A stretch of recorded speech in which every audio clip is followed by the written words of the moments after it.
Hello friends, welcome to king Chris சமையல். இன்றைக்கி நம்ம பார்க்கக்கூடிய ரெசிபி என்ன அப்படின்னா நான் வழக்கமாக நம்ம ஹோட்டலில் தான் போய் வாங்கி சாப்பிடுவோம். இன்றைக்கி நம்ம வீட்டிலே எப்படி பண்ணலான்னு பார்க்கலாம். இது ரொம்ப சிம்பிள் தான்.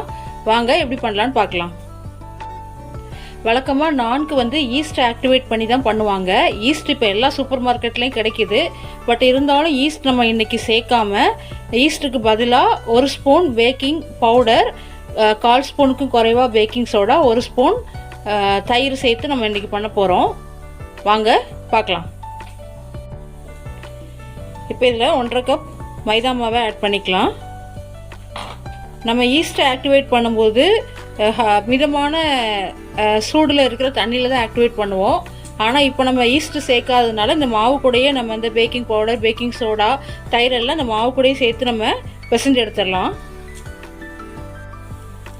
1 ஸ்பூன் பேக்கிங் பவுடர், 1/4 ஸ்பூனுக்கும் கம்மியாக பேக்கிங் சோடா,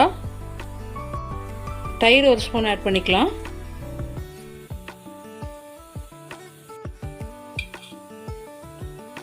ரெண்டு ஸ்பூன் ஆயில் சேர்த்து தேவையான அளவு உப்பு போட்டு நம்ம இதை நல்லா கலந்து விட்டுக்கலாம்.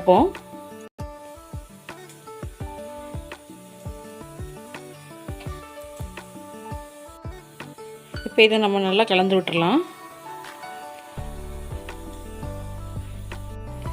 கொஞ்சம் கொஞ்சமாக தண்ணி சேர்த்து நல்லா இதை இப்போ கலந்து விட்டுறலாம். நம்ம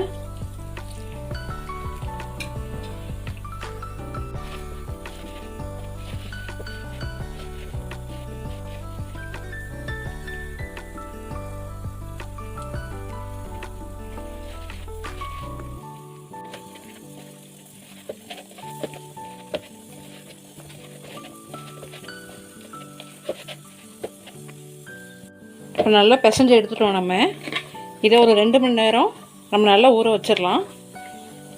2 மணி நேரத்துக்கு அப்புறம் நம்ம எப்படி நான் செய்கிறதுன்னு பார்க்கலாம். இது நல்லா ஊற வச்சிடலாம்.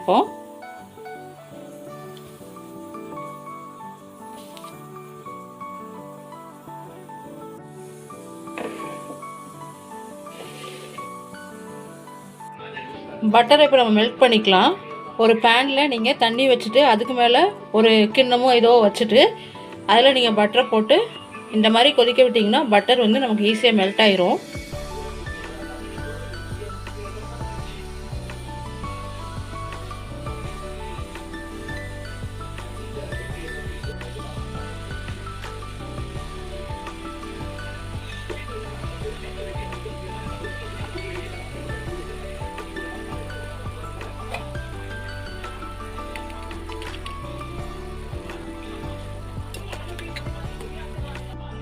இப்போது பட்டர் நமக்கு நல்லா மெல்ட் ஆகிட்டு இதில் நம்ம ஒரு 3 பல்லு பூண்டை நல்லா துருவி இதில் நம்ம சேர்க்க போகிறோம்.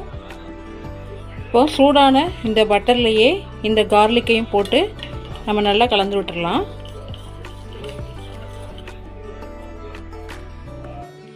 இப்போ நம்ம மாவு நல்லா நமக்கு ஊறி ரெடியாக இருக்குது. இப்போ நம்ம தேய்க்க ஆரம்பிச்சிடலாம். எனக்கு 1/2 கப் மைதா மாவுக்கு 9 உருண்டைகள் வந்திருக்கு. இப்போ இது நம்ம திரட்டி எடுத்துக்கலாம். மாவு சேர்த்து நல்லா இந்த கட்டையில் தேய்ச்சிக்கோங்க. ஒவ்வொரு உருண்டையும் நம்ம திரட்டிக்கலாம்.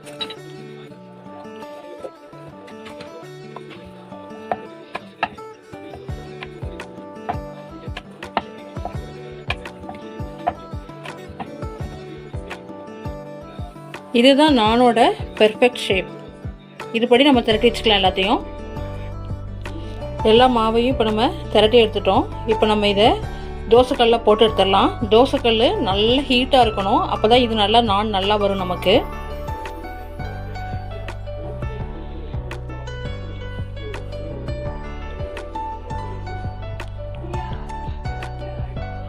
தோசைக்கல்லை நல்லா ஹீட் பண்ணிட்டோம் நம்ம. இப்போ இந்த பட்டரும் கார்லிக்கும் சேர்ந்த பேஸ்ட் இதில் நம்ம ஸ்ப்ரெட் பண்ணிக்கலாம்.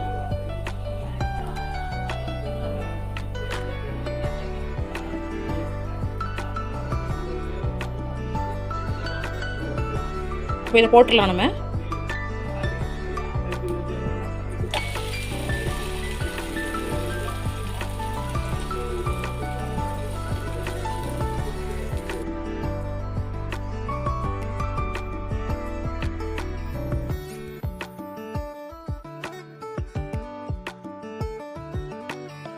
மேலேயும் இதில் நம்ம பட்டர் அந்த இதில் நம்ம ஸ்ப்ரெட் பண்ணிக்கலாம்.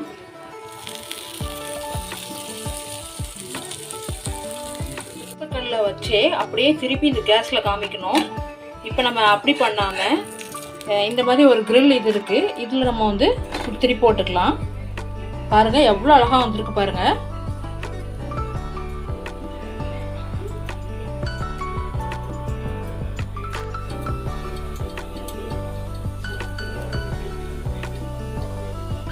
அந்த கார்லிக் அந்த பட்டரோட வாசனை செம்மையாக இருக்குது. கண்டிப்பாக நீங்கள் உங்கள் வீட்டில் ட்ரை பண்ணி பாருங்கள், ரொம்ப நல்லாயிருக்கும். நீங்கள் இந்த மாதிரி கிரில் உங்களுக்கு ஸ்டாண்டு இல்லை அப்படின்னா நீங்கள் தோசைக்கல்லே வச்சு அப்படியே நீங்கள் திருப்பி காமிக்கலாம்.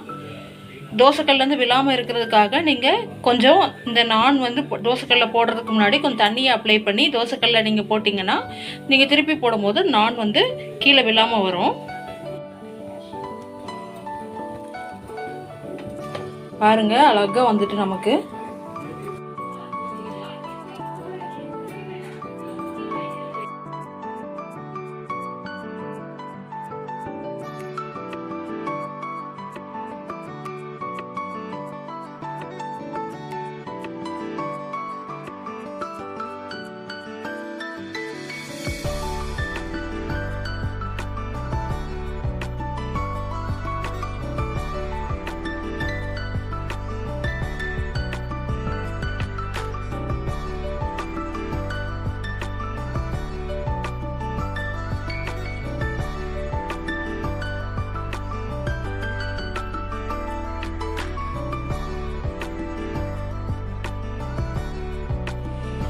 சுவையான நான் நமக்கு இப்போ ரெடி ஆகிட்டு. இது பண்ணுறதுக்கு ரொம்ப ஈஸி. நீங்கள் வீட்டிலே கண்டிப்பாக ட்ரை பண்ணலாம், ரொம்ப நல்லாயிருக்கும். ட்ரை பண்ணி சாப்பிட்டுட்டு எப்படி இருக்குன்னு கமெண்ட் பண்ணுங்கள். என்னோடய வீடியோ பிடிச்சிருந்தா சப்ஸ்கிரைப் பண்ணிக்கோங்க, லைக் பண்ணி ஷேர் பண்ணி கமெண்ட் பண்ணுங்கள். உங்களோட வேல்யூபிளான கமெண்ட்ஸை எனக்கு தெரிவிங்க.